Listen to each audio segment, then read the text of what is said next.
안녕하세요. 좋은 아침입니다. 오늘은 2020년 11월 1일 일요일 아침입니다. 안교교과 새벽기도에 참여하신 여러분들을 진심으로 환영합니다. 저는 네파교회를 섬기는 정선옥이라고 합니다. 드디어 11월 첫날이 되었습니다. 저는 개인적으로 11월 첫날을 맞이하면서 코로나로 인해서 8개월을 도둑맞은 느낌이 들었습니다. 우리가 3월부터 팬데믹이 시작되어 정신을 차려보니 11월 1일이 되었습니다. 여름이 와서 더위가 시작이 되면 코로나가 감기처럼 사라지지 않을까 기대하였지만 그 기대도 허무하게 무너진 상태로 여름의 긴 터널을 지나 가을 속으로 들어왔습니다. 며칠 전에 코로나 확진자 수가 최대 수를 경험하기도 하였습니다. 참으로 복잡하고 어려운 이 시기를 지금 우리는 통과하고 있습니다. 우리 모든 성도님들 잘 지내고 계시는지 궁금합니다. 부디 건강하시고 강건하시기를 바랄 뿐입니다. 이번 주는 특별히 미국 대통령 선거도 있고 11월에 문턱을 넘는 주이고 또 가을을 만끽하는 주이기 때문에 여러모로 많은 생각을 하게 되는 주 한 주인 것 같습니다. 이 특별한 한 주를 하나님과 동행하시면서 행복한 한 주일 되시기를 바랍니다. 그러면 이제 기도드리고 오늘 교과 내용을 살펴보도록 하겠습니다. 기도하겠습니다. 하늘에 계신 저희들의 아버지 감사합니다. 오늘은 11월 첫날입니다. 지금까지 우리의 생명을 붙들어 주시고 우리가 그리스도인으로 살 수 있도록 도와주심을 인하여 감사를 드립니다. 하나님, 매 순간순간마다 죄책감에 억눌려 있는 우리들을 찾아와서 우리를 불러주시고 우리를 다시 일으켜 세워주신 하나님의 그 사랑으로 인하여 감사를 드립니다. 오늘 배울 교과 말씀을 통하여서 하나님께서, 예수님께서 얼마나 우리를 사랑하시고 또 우리를 얼마나 애타게 그리워하시는지, 그리고 그분이 얼마나 우리의 구원을 위해서 애쓰시는지 다시 한번 생각할 수 있도록 도와주시고, 이 시간 주의 영이 우리와 함께 하심으로 이 교과 내용을 통하여서 하나님의 사랑과 하나님의 배려를 알 수 있는 한 시간 될 수 있도록 도와주시옵소서. 오늘 하루의 교과를 하나님께 드리며 거룩하신 예수님 이름으로 기도드렸습니다. 아멘. 감사합니다. 오늘은 11월 1일입니다. 이번 주 교과는 제6과입니다. 큰 교사로부터 배우는 교훈들입니다. 우리는 지난주에 크신 교사이신 예수님이라는 주제를 가지고 그분이 교사로서 얼마나 큰 권위를 가지셨는지를 살펴보았습니다. 이번 주는 예수님께서 가르치신 성경 교수법을 한번 배워보는 시간을 가져보도록 하겠습니다. 특별히 예수님께서 죄인을 어떻게 교육하시는지 그 방법, 자신이 지은 죄로 인해 영적으로 암울한 상태에 빠진 자들, 그리고 자신의 죄로 인해 오히려 반항적인 자들을 위해서 예수님께서 직접 찾아오시어 그들의 내면의 아픔을 위로하고 그리고 해결책까지 제시하시는 예수님의 성경 교수 방법을 한번 알아보는 한 주입니다. 먼저 기억절의 말씀을 읽고 시작하도록 하겠습니다. 기억절입니다. 마가복음 10장 52절에 있는 말씀입니다. 예수께서 이르시되 가라, 내 믿음이 너를 구원하였느니라 하시니 그가 곧 보게 되어 예수를 길에 따르니라. 오늘 이 안식일 소지는 기억절만 읽고 1월 소지의 본문을 바로 살펴보도록 하겠습니다. 1월 소지 제목은 숨는 대신에입니다. 예수님께서 영적으로 아픈 영혼을 가르치시는 첫 번째 교수 방법을 소개하고 있습니다. 그것은 죄책감으로 인하여 숨어있는 죄인들을 찾아오시어서 질문하시는 방법입니다. 오늘 교과에서 예수님이 이 교수 방법을 가르쳐 주기 위해서 예를 들고 있는 성경 본문은 창세기 3장에 있는 선악과를 따먹고 범죄한 아담과 하와에게 교육하는 그 성경 교수 방법입니다. 에덴 동산에서 아담과 하와가 하나님께 먹지 말라는 선악과를 먹었습니다. 하와가 따먹는 선악과는 단순한 과일을 따먹는 것이 아니었습니다. 그것은 선악과를 따먹는 행위는 하나님을 제쳐두고 내 삶의 기준은 나다. 내가 나에게 신이며 하나님 말씀 위에 권위를 가지고 있다라고 선언하는 것이 바로 하나님께서 먹지 말라는 선악과를 따먹는 행위였습니다. 결국 하나님이 나의 삶의 주권자이심을 거부하고 내가 내 삶의 주권자라고 선언하는 것입니다. 하나님께서 나의 삶의 주권자란 사실을 거부하는 행위가 바로 이 선악과를 따먹는 행위였습니다. 하나님, 나는 당신이 필요 없어요.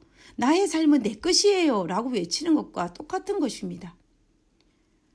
자식을 둔 부모 입장에서 보며 이제 겨우 100일도 지나지 않은 신생아가 부모를 향해 말도 잘 못하면서 나는 엄마 아빠가 필요 없어요. 나는 내 마음대로 살 거예요. 라고 외치는 것과 똑같은 것입니다.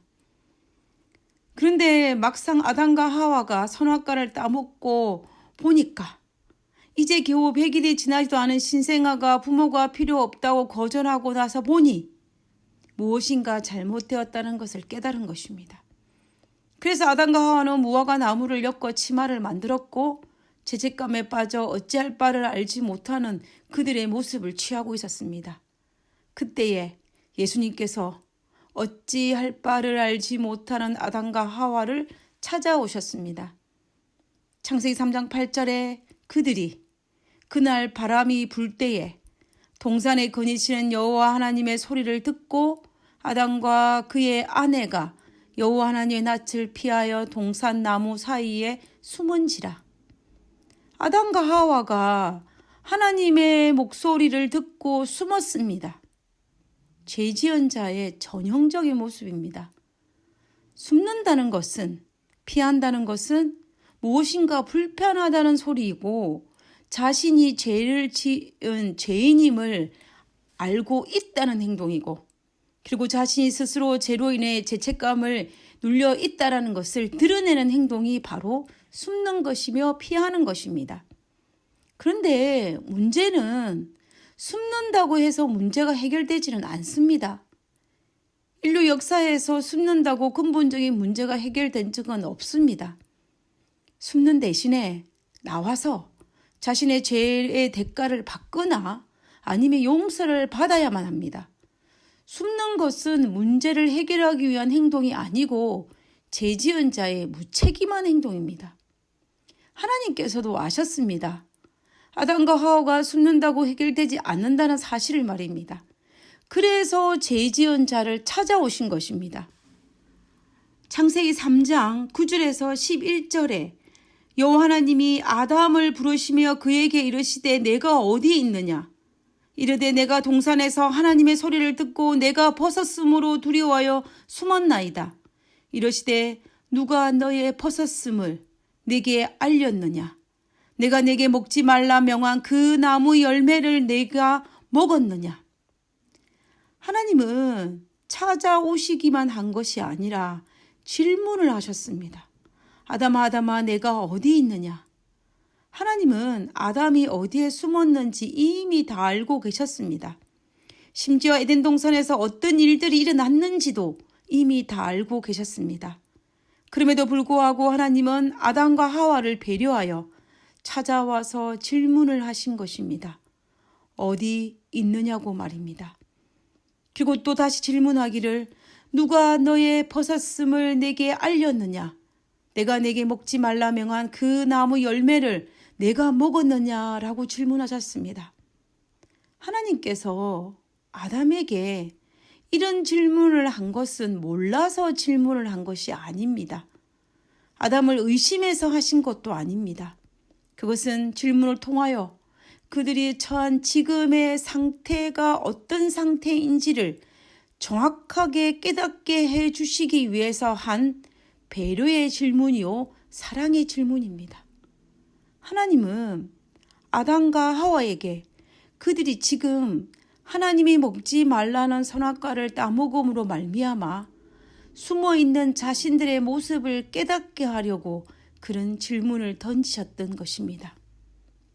즉 그분은 그들로 하여금 자신들의 행동이 낳은 안타까운 결과를 바로 볼 수 있도록 질문을 통하여 깨닫게 하시고자 하셨던 것입니다. 성경 교수 방법에서 질문은 굉장한 효과가 있습니다. 왜냐하면 질문을 통하여서 상황을 정확하게 파악할 수 있기 때문입니다. 예수님은 단지 질문만 하시고 끝나지 않았습니다. 예수님의 질문에는 그 문제를 해결할 수 있는 해결 방안도 제시해 주고 계셨습니다. 그 해결 방안이 바로 창세기 3장 15절입니다. 내가 너로 여자와 원수가 되게 하고 너의 후손도 여자의 후손과 원수가 되게 하리니 여자의 후손은 너의 머리를 상하게 할 것이요 너는 그의 발꿈치를 상하게 할 것이니라. 하나님은 아담과 하와를 그리고 아담과 하와를 통하여 이 땅에 태어날 인류를 위한 구원의 계획을 발표하셨습니다. 근데 이 구원의 계획이 언제 만들어졌는지 아십니까? 이 계획은 아담과 하와가 범죄한 이후에 만들어진 것이 아닙니다.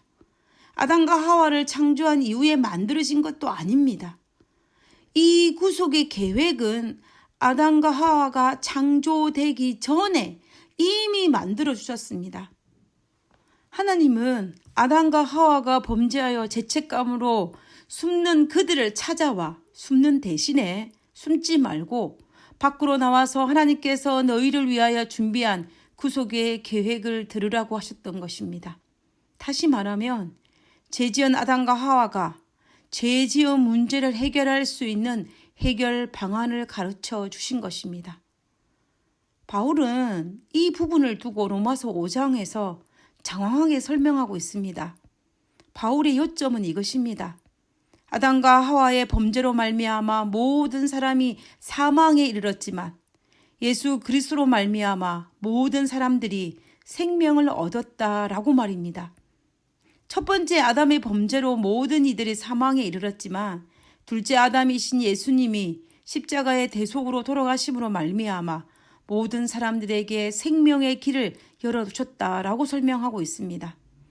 그래서 로마서 5장 19절에 한 사람이 순종하지 아니함으로 많은 사람이 죄인 된 것 같이 한 사람이 순종하심으로 많은 사람이 의인이 되리라 라고 하였습니다.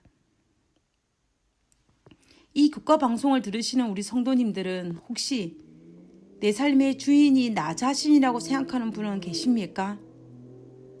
아마 아무도 없을 것입니다. 그러나 혹시 자신의 인생을 철저하게 계획하시는 분은 계십니까? 자신의 미래를 계획하는 것은 좋은 일입니다. 그러나 그 계획 속에 하나님이 내 계획의 주인이라는 사실을 망각한다면 그것은 에덴 동산에서 아담과 하와가 선악과를 따먹는 것과 동일합니다. 우리는 그리스도인입니다. 그렇지만 우리는 100% 선하지도 못하고 봉사도 잘 못하고 말씀도 잘 모르고 헌신도 잘 못하고 때로는 너무 자주 많은 죄를 짓습니다. 그리스도인으로 부족한 것이 너무 많은 것이 사실입니다. 그러나 이것들은 괜찮습니다. 그러나 예수님께서 내 삶의 주인이라는 그 사실 하나만은 절대로 잊어서는 안 됩니다. 다른 것들은 다 괜찮지만 예수님이 내 삶의 주인이라는 사실은 절대로 잊지 마시고 나를 찾아와서 사랑과 배려로 질문하시는 하나님의 음성을 듣고 아담과 하와처럼 하나님께서 우리를 위해 베풀어 두신 그 구속의 계획 앞에 무릎을 꿇고 하나님의 그 놀라운 사랑을 받아들이는 것은 오늘 하루를 살아가는 우리 그리스도인의 올바른 모습일 것입니다. 오늘도 나를 찾아와 조용히 사랑과 배려의 질문을 던지시는 하나님의 음성을 듣게 되시기를 바라면서 오늘 교과 내용을 마치도록 하겠습니다. 기도하고 마치겠습니다. 기억하고 싶지 않은 부끄러운 일들이 제 삶을 더럽혔습니다. 그러나 아버지는 회개하는 저를 항상 따뜻하게 맞아주시고 감싸주시며 용서해 주셨습니다. 죄를 이길 신령한 힘을 구합니다. 도와주시옵소서. 하늘에 계신 하나님, 매일 매 순간 처참하게 무너지는 그리스도인이란 이름을 가진 저희들을 붙들어 주심을 인하여 감사를 드립니다. 우리가 넘어질 때마다 찾아오셔서 우리를 일으켜 세우시고 우리에게 우리가 처한 상황이 어떠한지를 우리의 성령의 음성을 통하여 말씀하여 주시고 우리에게 질문을 던지심을 인하여 감사를 드립니다. 아버지, 매 순간순간마다 하나님의 성령의 음성을 듣고 우리가 지금 어디로 가고 있는지, 어떤 상황에 처했는지를 잘 알아서 정말로 내 삶의 주권을 하나님께 드림으로 부족하지만 누구보다도 예수님을 사랑하는 그리스도인으로 살 수 있도록 도와주시옵소서. 거룩하신 하나님, 오늘 하루의 삶이 아버지의 성령의 음성을 듣는 그런 하루의 삶이 될 수 있도록 도와주시옵기를 거룩하신 예수님 이름으로 기도드렸습니다. 아멘. 감사합니다. 좋은 하루 되시고요. 행복한 하루 되시기 바랍니다. 내일 뵙도록 하겠습니다.